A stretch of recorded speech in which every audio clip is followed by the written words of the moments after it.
자, 여러분 반갑습니다. 고전 읽기 가축법 글을 정리하도록 하겠습니다.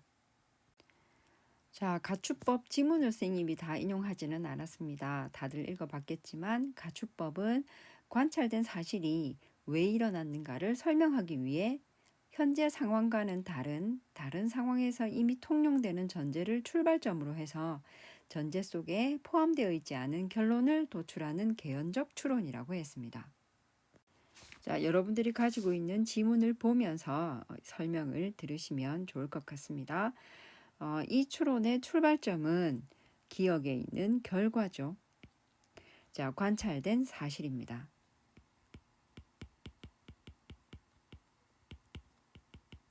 자, 이 결과는 관찰된 사실입니다. 책상 위에 콩이 놓인 것을 내가 발견을 했습니다. 그래서 그걸 이상하게 여기고 그 주변을 이렇게 둘러보니까 콩 옆에 자루를 보게 된 거죠. 그 자루 안에 콩이 전부 하얀 것이라는 가설을 세우게 된 겁니다. 자, 이게 만약에 참이라면 책상 위에 있는 콩은 자루에 든 콩의 일부인 걸 알 수 있게 되는 거죠.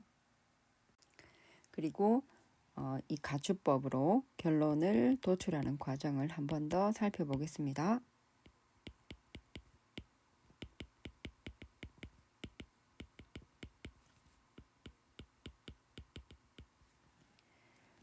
자, 가축법의 출발 지점인 결과부터 보겠습니다. 자, 이 콩들은 책상 위에 있는 콩들이었습니다. 자, 책상 위에 이 콩들은 하얗다. 그래서 기억은 관찰된 사실이라 했습니다. 그리고 니은은 기억을 토대로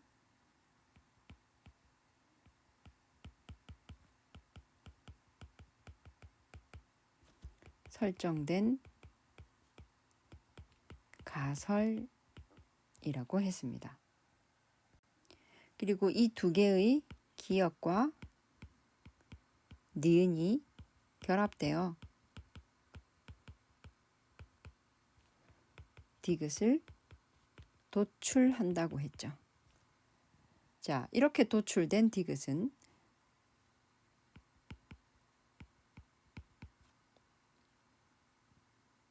기억이 니은의 한 사례가 다시 되는 것입니다. 자, 관련되었던 선지로 한 번 더 확인해 보겠습니다.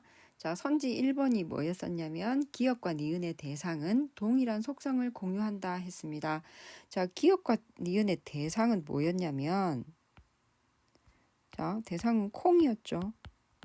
자, 이 기억과 니은에서 대상으로 하고 있는 콩이었고 이 둘의 동일한 속성은 뭐였냐면 하얗다였습니다. 자, 그러면 이 둘의 대상이 동일한 속성을 공유하고 있는 것은 맞는 거니까 이 선지는 맞는 선지가 되겠죠. 그리고 2번에 보시면 니은이 참임이 전제될 때 기억을 수긍할 수 있다라고 했는데 아까도 말한 것처럼 기억은 관찰된 사실이었습니다. 기억은 관찰된 사실이기 때문에 일반적 규칙에 해당하는 니은이 참이 되어야 수긍할 수 있는 것이죠. 그래서 2번도 맞는 선지가 되겠습니다. 자, 3번에 기억과 니은이 결합되어 도출된 디귿은 기억을 니은의 사례로 귀결시킨다라고 했습니다. 가축법의 특징의 하나죠.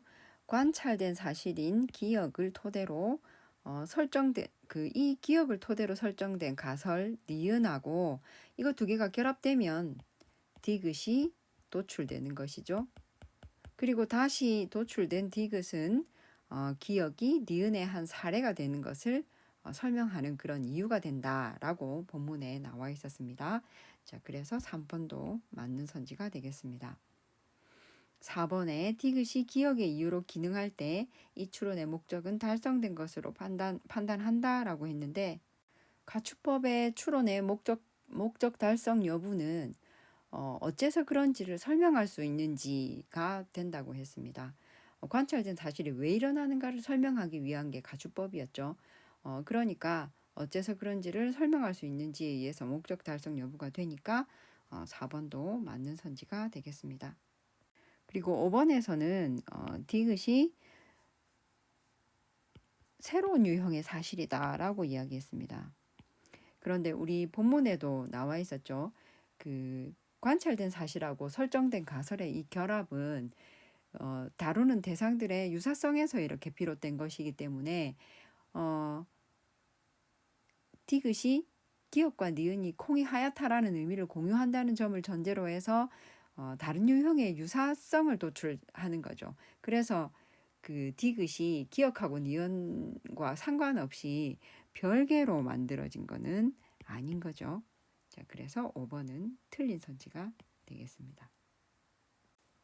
그리고 이 그림은 그 글에 있는 추론 방식을 도식화한 내용입니다. 연역법하고 귀납법하고 가축법의 차이를 이렇게 그림으로 표현을 했는데 사실 표처럼 그림으로 되어 있는 거지만 본문 내용을 요약한 내용이라고 보시면 되겠습니다. 각 문단에 연역법, 귀납법, 가축법에 대한 설명이 있었죠. 자, 그 내용을 그대로 적용을 하면 되겠습니다. 먼저 연역법은 본문에 있는 내용입니다. 연역법은 규칙을 특정한 사례에 적용해서 결과를 도출하는 그 추리 방법이라고 했죠. 자, 규칙을 토대로 해서 규칙을 어떤 사례에 적용해서 결과를 도출하는 그런 추론 방식입니다. 그래서 연역법은 분석 추리라고도 했고 추론의 결과가 규칙의 해설이 되는 그런 해설적 추리라고 했습니다. 그러다 보니까 이것은 해설이 목적이기 때문에 새로운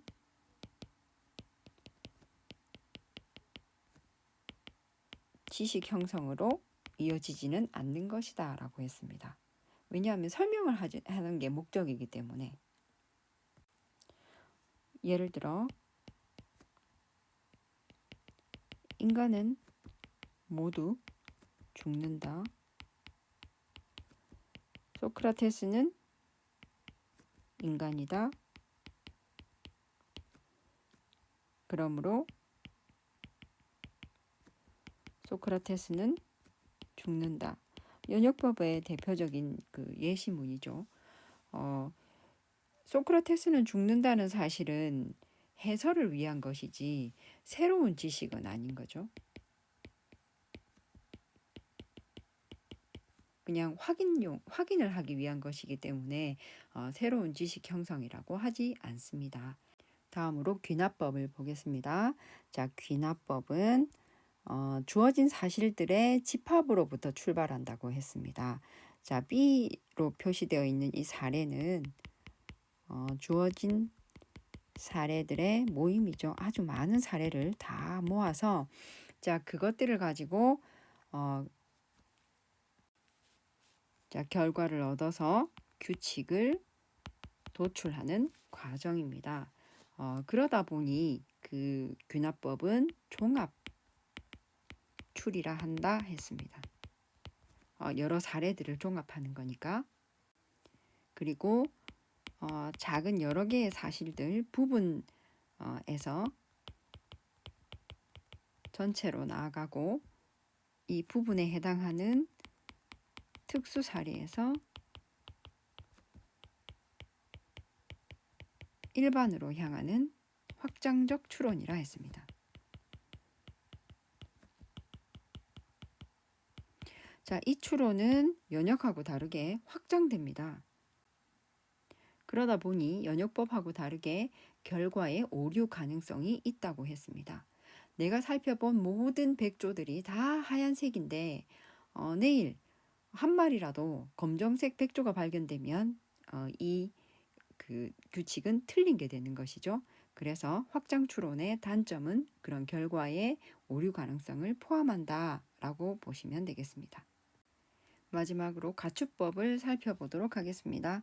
자, 글의 3문단에서 결론적으로 퍼스에 의해서 가축법은 확장 추론이라고 이야기했습니다.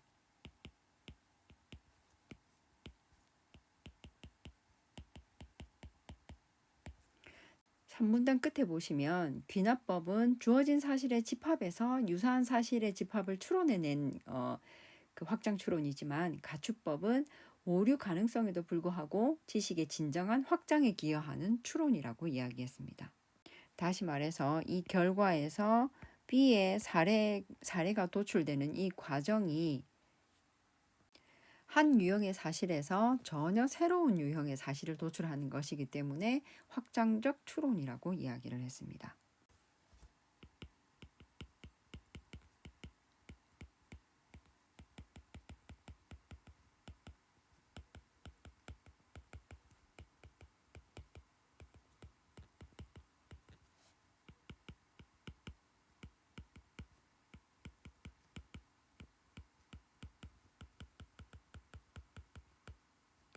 자, 이건 다 본문에 나와 있는 내용입니다. 자, 이렇게 그 세 가지 추론 방식은 귀납 추론과 가축법은 확장적 추론으로 이해되고 연역법은 해설적 추론으로 분류할 수 있습니다. 그리고 그 이유들은 이렇게 정리를 할 수 있으니까 선생님 설명을 보면서 본문에 있는 내용들을 한 번만 더 읽어보시면서 정리하면 좋겠습니다.